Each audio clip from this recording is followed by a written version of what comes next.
अस्सलाम वालेकुम नाजरीन। पिछली किस्त में आपने देखा कि अरतरू साहब और उनके सिपाही एक समुंदर के किनारे पर पहुंच गए थे और एक कश्ती के इंतज़ार में थे।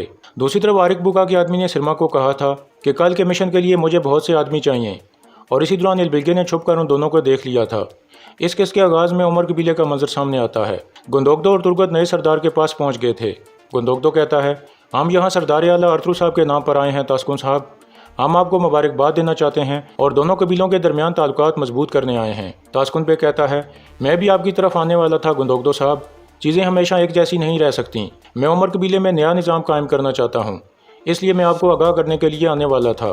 तुर्गत कहता है, जब तक आपका नया निज़ाम सरदार आला के निज़ाम को ख़राब नहीं करेगा हमें कोई मसला नहीं होगा, लेकिन यह निज़ाम इंसाफ पर कायम होना चाहिए। तास्कुन पे कहता है, आप तसल्ली रखें तुर्गत साहब, हम अपने सरदार आला की वापसी के इंतज़ार में हैं। गुंदोगदो पूछता है, आप अरतरू साहब का इंतज़ार क्यों कर रहे हैं? तास्कुन पे कहता है, रियासत की तरफ से उमर कबीले को टैक्स इकट्ठा करने की जिम्मेदारी दी गई है। उमर कबीले ने कई साल टैक्स इकट्ठे किए हैं। यह सुनकर तुर्गत कहता है, टैक्स वाले मसले पर पहले भी दोनों कबीलों में मुखालफत हुई थी, इस मामले पर जोर देना अच्छा ख्याल नहीं है।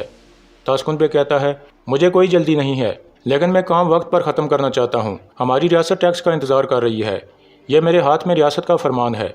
गुंदोगदो कहता है, हम आपसे बेहतर जानते हैं कि रियासत का फरमान क्या होता है, लेकिन अगर आपने सरदार आला से मशवरे के बगैर कोई फैसला किया तो दोनों कबीलों के दरमियान मुखालफत जारी रहेगी और इस दफ़ा ये पहले से ज़्यादा बुरी होगी। दूसरी तरफ अरतरू साहब और सिपाही समुद्र के मज़ीद करीब जा रहे थे।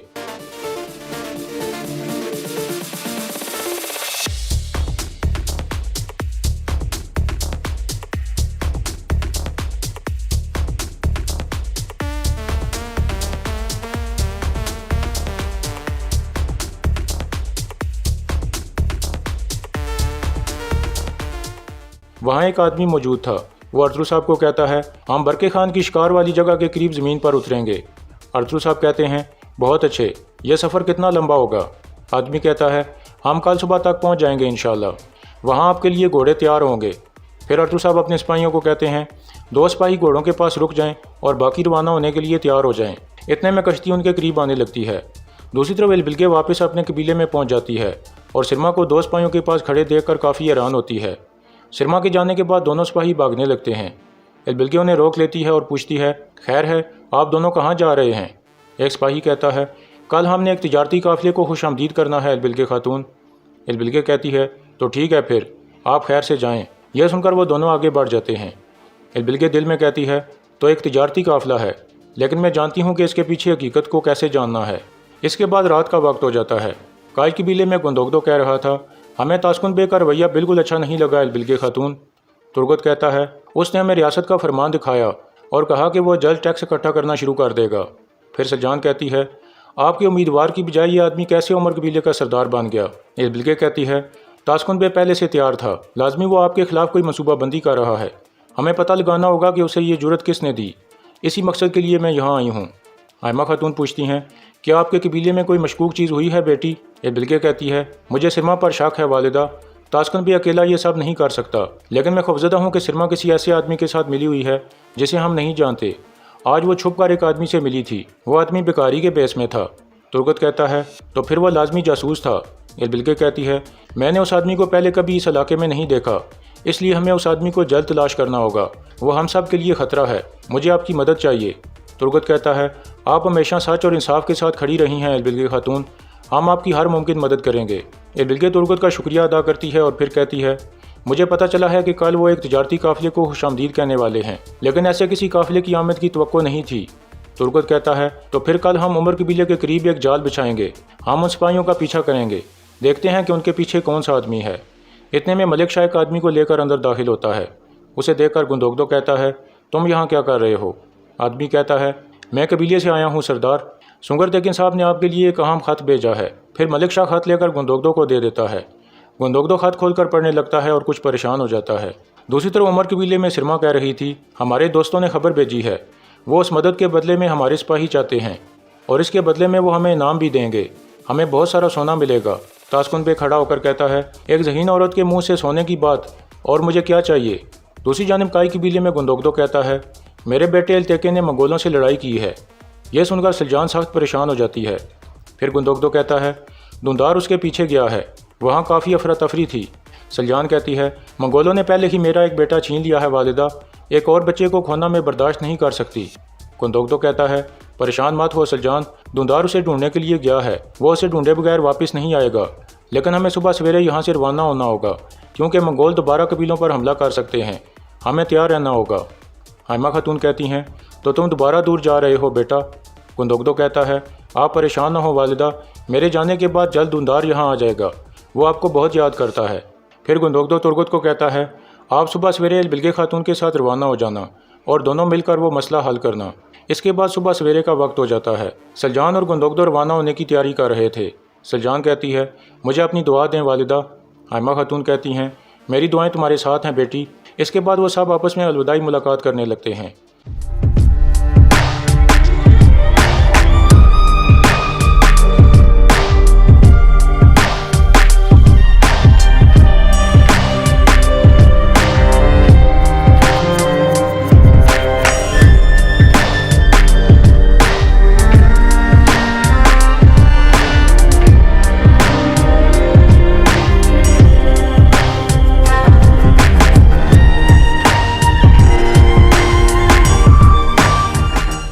दूसरी तरफ अरतुल साहब और उनके सिपाही समुद्र पार करके दूसरी तरफ पहुंच गए थे।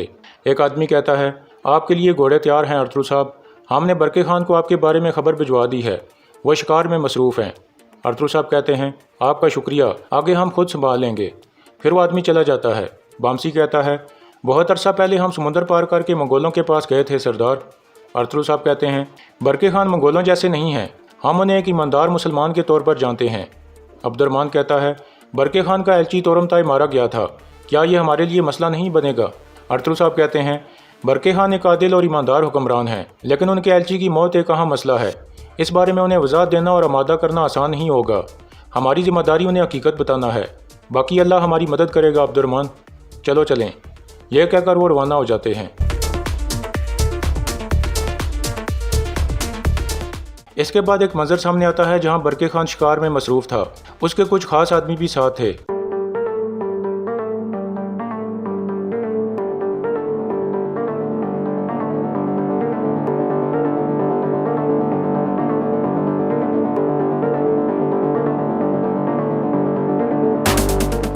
फिर एक आदमी कहता है, मुझे माफ़ करना मेरे खान, हम तकरीबन 1 माह से अपनी फ़ौज के साथ शिकार कर रहे हैं।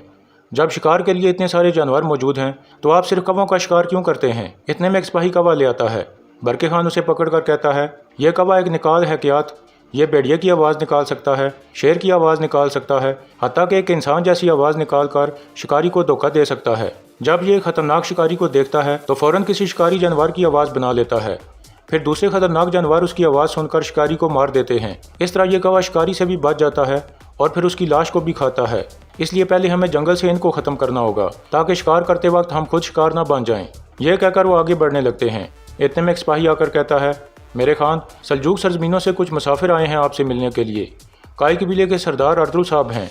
बरके खान कहता है, लाजमी कोई बहुत अहम मामला है कि अरतुल साहब खुद यहाँ आए हैं, अरतुल साहब को मेरे खेमे में ले आओ। यह सुनकर सिपाही चला जाता है। फिर बरके खान कहता है, गुफ्तगू के दौरान तो मेरे साथ होना कियात। यह कहकर वो वापस खेमे की तरफ चल पड़ते हैं। दूसरी तरफ तैमोके के पास उमर कबीले के बहुत सारे सिपाही पहुंच चुके थे। तैमोके कहता है, काई वालों ने तुमसे तुम्हारा सरदार छीन लिया और अब उन्होंने सोना भी चोरी कर लिया जो तुम्हारे कबीले को अमीर बना सकता था। क्या हम काई वालों से हिसाब लेंगे? सब आदमी कहते हैं, हाँ, अरतुल मौत का हकदार है, हम अपने सरदार का इंतकाम लेंगे। इसी दौरान तुर्गत इलबिलगे और उनके सिपाही छुप कर ये सब देख रहे थे। तुर्गत आहिस्ता से कहता है, यह सब मंगोलों की बाकियात हैं, लेकिन सिरमा खातून का इनके साथ क्या काम है? इलबिलगे कहती है, अगर वो भी अपने भाई के नक्शे कदम पर चल पड़ी है तो वो इसकी कीमत चुकाएगी। दूसरी तरफ आरिक बुका भी बरके खान के इलाके में पहुंच चुका था। इतने में एक बुरकापोश शख्स उसके पास पहुंचता है।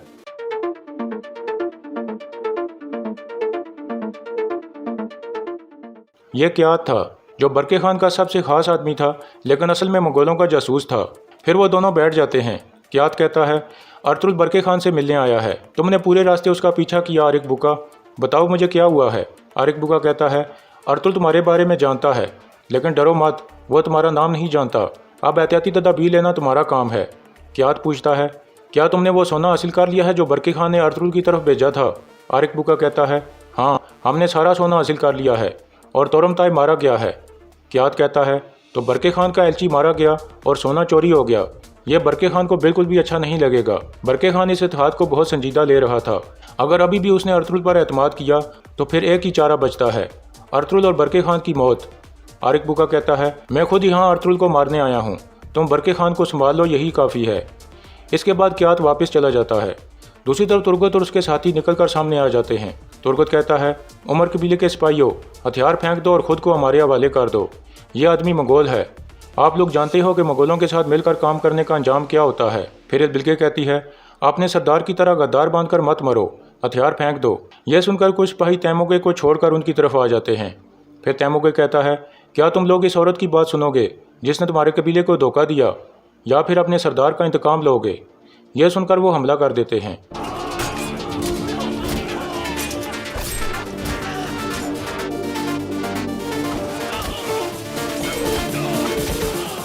इसके बाद बरके खान के पड़ाव का मंजर सामने आता है। बरके खान अपने खेमे में नमाज अदा कर रहा था। नमाज के बाद वो खड़ा हो जाता है और दोबारा अपनी टोपी वगैरह पहन लेता है। इतने में क्यात इजाज़त लेकर अंदर दाखिल होता है। बरके खान पूछता है, तुम कहाँ थे क्यात? शिकार साल में सिर्फ एक बार होता है, तुम्हें इससे लुत्फ़अंदोज़ होना चाहिए। क्यात कहता है, रियासत के मामलात मेरे खान, जिस आदमी ने रियासत की खातिर अपने आप को वक्फ कर दिया हो वो कभी भी सुकून से नहीं बैठ सकता। बरके खान कहता है, हमारी रियासत के लिए तुम सूरज की एक किरण की तरह हो क्यात। क्यात कहता है, शुक्रिया मेरे खान, मैं यहाँ आपको उस खबर के बारे में आगाह करने आया हूँ जो अभी अभी अनातोलिया से मुझे मिली है। आपने जो मदद अर्तुगरुल साहब की तरफ भेजी थी वो लागू खान की आदमियों ने जब्त कर ली है। यह सुनकर बरके खान गुस्से में पूछता है, कैसे हुआ ये? क्यात कहता है, यह मैं नहीं जानता, लेकिन लाजमी अर्तुगरुल ने यह मामलात ख़राब किए हैं, इसलिए वो यहाँ आया है। उसने हमारी साख तबाह कर दी है मेरे खान। तोरमताई के बारे में अभी तक कोई खबर नहीं है, मैं उम्मीद करता हूँ कि उसका अंजाम भी ऐसा ही ना हो। बरके खान कहता है, पहले कभी ऐसा नहीं हुआ, इस दफ़ा कोई गड़बड़ है। क्यात कहता है, इस सब के बाद मैं शक में पड़ गया हूँ मेरे खान, लेकिन मैं नहीं जानता कि आपको कैसे बताऊँ। बरके खान कहता है, बताओ क्यात, तुम जानते हो कि मैं तुम पर एतबार करता हूँ, तुम मुझे हर चीज़ बता सकते हो। क्यात कहता है, अनातोलिया के तुर्कों के साथ ये इत्तेहाद ख़त्म हो जाना चाहिए मेरे खान। वो सिर्फ अपनी जानें बचाने की खातिर ये इत्तेहाद चाहते हैं, हत्ता कि वो सोने की भी हिफाजत नहीं कर सके जो आपने मदद के तौर पर भेजा था। उलागू खान की फ़ौज के खिलाफ ये कैसे लड़ेंगे?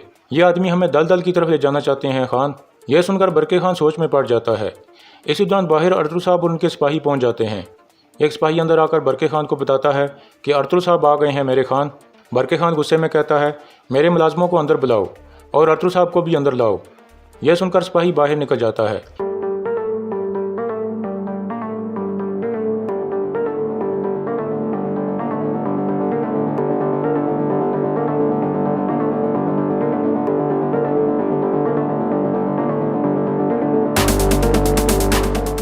बरके खान आपका इंतज़ार कर रहे हैं अर्तुगरुल साहब।